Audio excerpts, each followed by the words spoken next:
Welcome to Part 8A. Today we're diving into a complex diplomatic decision that reveals deeper systematic challenges in international law and democratic governance. In August 2025, Prime Minister Anthony Albanese announced Australia will recognize Palestinian statehood at September UN General Assembly. What's fascinating about this decision is how to expose intricate tension between symbolic diplomacy, legal frameworks, and democratic legitimacy. Let's break down the key moments and legal nuances that make this story so compelling. We're seeing coordinated recognition from Western democracy, the UK, the France, and Canada all moving together. But this isn't just about a single foreign policy announcement. It's about series of interconnected diplomatic choices that create complex jurisdictional challenges. Joining us to walk through this critical decision point is Dr. Martin Kear from the University of Sydney's Department of Government and International Relations. Dr. Kear's research on Palestinian politics provides crucial insight into the precedent and systematic pattern at play. What's particularly compelling here is how this reveals fundamental question about democratic participation and external validation. Western governments are demanding Hamas exclusion from future Palestinian governance, but this creates what Dr. Kears identify as a democratic contradiction. External powers dictating the terms of democratic self-determination. To understand the broader implication, we need to look at how international recognition actually functions within existing legal frameworks. Recognition doesn't automatically create a statehood under international law that requires UN Security Council approval. So we're looking at a symbolic legitimacy without formal legal status. Yet, this symbolic dimension creates significant diplomatic weight. Dr. Kears bring a unique analytical perspective to these systematic challenges. He's drawn comparison to international intervention in Iraq and Afghanistan, highlighting how externally exposed government structure can undermine the very democratic principle they claim to support. This isn't just about Australia's foreign policy choices, but how our legal frameworks handle complex situations where symbolic actions intersect with substantive political change. The domestic political dimension add another layer. Opposition leader Susan Lee is calling for reversal, arguing the decision is fundamentally flawed because Hamas has praised it. As we'll see, the real story is often more nuanced than the headline suggests. It's less about a single recognition decision and more about interconnected legal and political mechanisms that create diplomatic leverage in entrenched conflict. Now, let's go to the episode.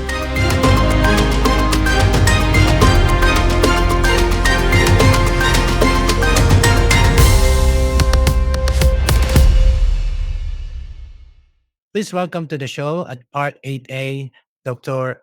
Martin Kier. Thank you. Thank you so much for your time. So there's this is a big issue happening right now. So why did let me what do you think? Why did Australia the timing recognize this statehood, Palestine statehood? I think that momentum had been growing for a long time. There was the suffering of Gazans, the unwillingness of Israel to stop the humanitarian catastrophe that was being inflicted upon Gazans. So I think that there was a concerted diplomatic effort from France and Canada and the UK and other states to really change the the status quo of the situation by recognizing a Palestinian state, and give them more impetus to change what's happening in the territories, trying to force Israel to make peace with Hamas to stop the suffering of Gazans, and to push forward the idea of the two-state solution, so an independent Palestinian state, as a way of getting peace in the Middle East that really hasn't been present for a long time. How does Australia recognition decision fit with its broader Middle East foreign policy objectives and regional diplomatic relationship? Well, I think that the biggest change is that previously these Australian governments, be they the coalition or from Labor, have accepted that any negotiations and progression of a Palestinian state would take place under the auspice of the Middle East peace process. But that has been dormant and deliberately so for more than a decade. And is controlled exclusively by Israel and the United States. So Palestinians have no trust in that process uh, to move forward with the Palestinian state, and they do not see the United States as a good faith actor. So it was an effort by these states, or an acknowledgement by these states, that something different had to be done, and by recognizing Palestine, and France and Great Britain are both members of the Security Council, both members of the G7 and the G20. So there's a lot of diplomatic and economic clout that they can bring to bear. Um, so all of this starts to come together. I think they included the Arab League as a way of increasing the legitimacy and import of their announcement to say this is the institution that broadly represents the Arab world opinion, and that they can also bring pressure to bear on Hamas. So, what makes Australia approach to Palestinian recognition, say, distinct from other G20 members who have taken similar steps? Well, I think that this it will be announced at the next meeting of the United Nations General Assembly, and that means that if a state is recognised, so there's a whole process, and simply by these states recognising Palestine doesn't mean that there is a Palestine state that is recognised by the United Nations. That's a completely different process that has to be approved by the United Nations Security Council. So there's a block there because the United States, I don't think, will ever do that. Um, but I think this is a way of these states forcing Israel to stop the humanitarian catastrophe, stop the starvation of Gazans, um, allow these states a bit more credibility to provide aid, and to really start driving the reforms of the Palestinian Authority that need to occur. Mhm. So, one of the issues today in the Australian politics is that there's a report saying the Hamas is eh, recognizing the Albanese, that they're doing good because of this, and the opposition saying is that they are Albanese is like a brand ambassador from of Hamas because of this. Well, I think that there's a lot of obviously there's a lot of politics involved in that, but the whole reason for Hamas resisting is to get rid of as Israeli occupation and to advance the cause of Palestinian statehood. So I think it's a natural feeling from Hamas that any diplomatic move by a state that furthers the cause of Palestinian statehood, they would accept. And I think one of uh, the things that is not mentioned particularly in the Western world is that the reason that Hamas attacked Israel is not because they hated Israel, but they needed to change the status quo of Israel's occupation. There was the normalization and permanence of that occupation that made any chance of a Palestinian state almost non-existent. So Hamas made the decision that things needed to change, that they had to conduct such an attack to change the situation and to bring resolving the Palestinian question to international consensus. Now they've said this they published two documents, one in 2023 and one in 2024, that outlined why they attacked. But that is simply ignored by the West because it doesn't suit their narrative about why terrorist movements attack. Mhm. So I said opposition leader Susan Lee called on Prime Minister Albanese to reverse Australian recognition of Palestinian statehood, arguing that this decision was fundamentally flawed because Hamas has praised this move. What is your opinion on this one? I mean, Because it's again, there's politics in that. I mean, the opposition leader is playing politics with it. I mean, there is. I mean, the government has announced that they will recognise Palestine. I think it's politically unfortunate that Hamas has come out in support of that decision because it does allow for that sort of attack. I don't think that gets very much traction amongst Australian voters, given that 300,000 people marched across the Sydney Harbour Bridge a couple of weeks ago in protest against, I think, not only what was happening in Gaza, but the government's unwillingness or seeming unwillingness to do anything really about it. And I think recognition is the very least they could have done. I mean, they could have imposed sanctions on the Israeli government. They could refuse to supply parts to the F-35 fighters that are being used against Palestinians. We don't supply parts directly to Israel, but we do supply parts that make it into the planes or make it to Israel indirectly. So we could have done a lot of things. We could have recalled our ambassador to Israel in protest. We could have expelled the Israeli ambassador in protest. So recognition is at the very smaller end of that scale. It's still, I think, an important step because it does show Israel that the international community are not willing to simply lay down and accept exactly what Israel says without repercussions. Mhm. So Western governments require Hamas exclusion from the future Palestinian governance. How Yes. does this condition affect democratic legitimacy and, say, determination principle? Yeah, I mean it's been a point I've been trying to make, certainly in the article I published in the conversation, but also in the media interviews.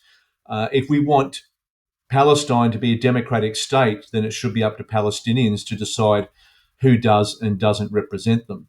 Now, it should be Hamas should be able to take part in that political process if Palestinians vote for Hamas.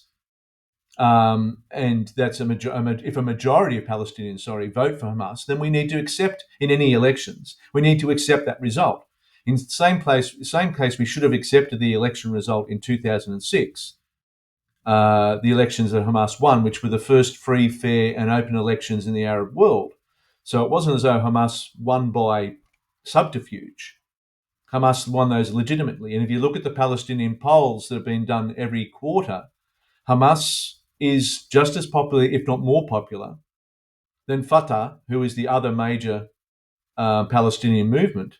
And the reason for this is that Hamas is willing to resist Israeli occupation, and Fatah is not. And Fatah is known to be corrupt and nepotistic, and is just guilty of bureaucratic malfeasance. Everyone knows this. The government knows this. The international, everyone, the United Nations, which is why they have all these reforms that needs to take place. So there does need to be elections in 2000 for the Palestinian Legislative Council and for the presidency. And I think if any new government or any new president wants to be considered legitimate by the Palestinian people, then Hamas has to be part of that process. Because if they are deliberately excluded, not by Palestinians, but by Western governments who are all colonial governments, then it just looks like the old colonial masters dictating how we run politics, and I don't think that government will be considered as legitimate, particularly if it consists predominantly of Fatah, who are already unpopular, and we run the very great risk of repeating the mistakes of Iraq and Afghanistan. So this is a big scenario situation. So we know that President Mahmoud Abbas facing 80% disapproval rating. Yes. What credible leadership alternative exist for Palestinian Authority reform? Well, that again, I think that's the big unknown. I mean, Abbas, like his predecessor, Yasser Arafat, has not um, had a successor in mind because he wants to continue controlling everything. He's more an authoritarian leader than he is a democratic leader. So there are potential uh, successors. How popular they will be amongst Palestinians is debatable. The one person that would have genuine popularity and it really is like the Palestinian equivalent of Nelson Mandela is Marwan Barghouti, but unfortunately he's in Israeli jail um, and will never be released because the Israelis know that he's the one person that can genuinely unite Palestinians. Hamas has said in the past that they would be willing to serve under a government of Marwan Barghouti. Now he's been convicted of murders of Israelis and of Palestinians, I think, but uh, there have been other Palestinians who've been committed or convicted of similar crimes and been released by Israel. But Israel will never release Marwan Barghouti because they know um, how popular he is. And Israel does not want a popular Palestinian leader who can unite the people and, probably more importantly, who can convince international states like France, Australia, Britain, Canada, and others that he is the real deal and that he speaks for Palestinians and can rule or can govern democratically. Mhm. How do you compare the sustainability of external imposed governance structure versus Palestinian chosen leadership? Well, I mean, I think that it just wouldn't be considered legitimate by Palestinians. Again, it would be if they're external, irrespective of which external, whether they're European or American actors, imposing governance standards on Palestinians, imposing their views on Palestinians. They simply would not accept it as legitimate, as would any person, as would any state that would be subjected to outside interference in their politics. I think if this is genuinely about achieving a Palestinian state and generally making that a democratic state, then everyone should be that should be the goal. So there should be political pluralism, as in all actors should be able to participate in elections. Now, there's no guarantee that Hamas would even want to participate in the next elections.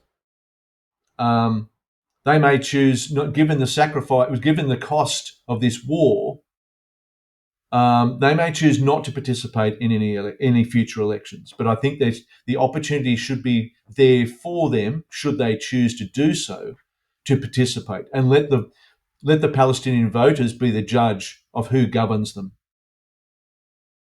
Mhm. So, Dr. Martin, how does this symbolic recognition translate into actual diplomatic leverage for advancing the two-state resolution? Well, I think it does give the states that are recognising these recent states and recognition of Palestine is not a new thing. 147 states recognise the Palestinian state. It's only Western states that don't recognise Palestine in support of Israel as apparently a democratic state. But I think it gives them more leverage. I think it allows Israel to be cast as a pariah, and they would find it more difficult to withstand the diplomatic pressure. Now, there will always be the support. Israel will always have the support of the United States, but I think President Trump has shown that he doesn't follow the normal pattern. He likes to be a disruptor, a changer. So I don't think that Israel can automatically count on the support of the United States. If it suits President Trump domestically to support Israel, then he will support Israel. If it doesn't suit him domestically, if there's some alternative, then he'll go that. Or maybe he just goes, well, it doesn't really concern the United States. It doesn't really cost me domestically. It doesn't advantage me, but it doesn't cost me. So maybe I just sit on the sidelines a bit and just see how things go. Because I don't think that there is any love lost between Netanyahu and President Trump. They're very transactional politicians. So it's like, if I'm not getting anything out of this, then why am I giving anything? I have just a hypothetical question, Dr. Martin. What if it's not Australia? What if Israel is annexing the West Bank and they plan to take over Gaza City as well, despite international recognition of Palestine? What's going to be happening? I don't think the world is. Well, I think that's the $64 million question. I don't think that these states are willing to expend the level of political capital that would be required to stop that from happening. I mean, even at the most that the democratic states are willing to do at this point towards the Israeli government, despite all of the horrors that we see on television each night, is they issue a strongly worded statement. That's Mhm, that's not going to resolve anything. So yes, I mean there is. I think there is a possibility that the mhm. Netanyahu government, placed under this pressure, doubles down and they do occupy Gaza City and they do annex the West Bank and they just say, "Well, stop us." And you can't see the United Nations committing troops on the peacekeepers on the ground. Certainly not in the West Bank. I mean that's an impossibility. No state would volunteer their troops for that because that would be you'd have to fight the Israeli Defense Force. So I think that is a possibility. And if that happens, then it'll be the inevitable, slow but inevitable death of the Palestinian nation. What do you think the specific roles of Australia play in international effort to address the territorial and governance challenges you identify on this two-state Well, solution? I think that that's a really interesting question because Australia as a middle power, depending on how much the government wants to do, I think can have a very strong role. If you look back in history, they provided the Australian government provided the impetus for the peace agreement in Cambodia in 1988, um, and acted as a good faith negotiator within that process. Um, so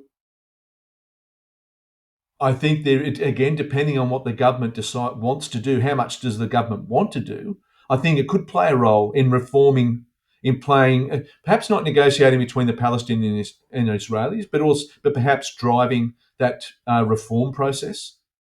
It's not one of the big powers. It hasn't got colonial.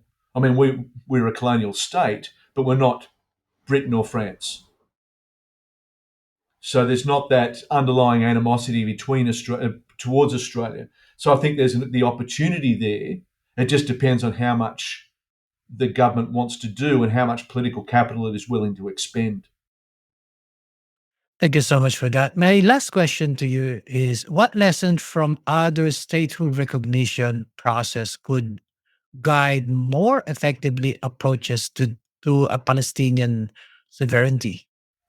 Well, I think the Palestinian case is unique because it's Palestine, the occupied territories of the West Bank, Gaza Strip, and East Jerusalem have been occupied since 1967. And Israel has done everything in its power to make that occupation permanent. Um, the settlements in the West Bank and around East Jerusalem are designed. The settlements in the West Bank are designed to expropriate Palestinian land with the view of making any future state impracticable. Its settlements around East Jerusalem are designed and positioned specifically to prevent any future division of the city. And Palestinians simply will not accept a state without East Jerusalem as its capital, which is another one of the problems that is inevitable with this particular situation. So personally, I do not think that there will ever be a sovereign Palestinian state, because Israel will never withdraw its settlements and will never give up half control of East Jerusalem, and the international community will never be in a position to force Israel to do either of those sorts of things. Thank you so much, Dr. Martin Kear, a sessional lecturer in the Department of Government and International Relations at University of Sydney. Thank you so much for your time. Thank you. Thank you so much. That's another episode of Part 8A under Minkari News, and see you again next week.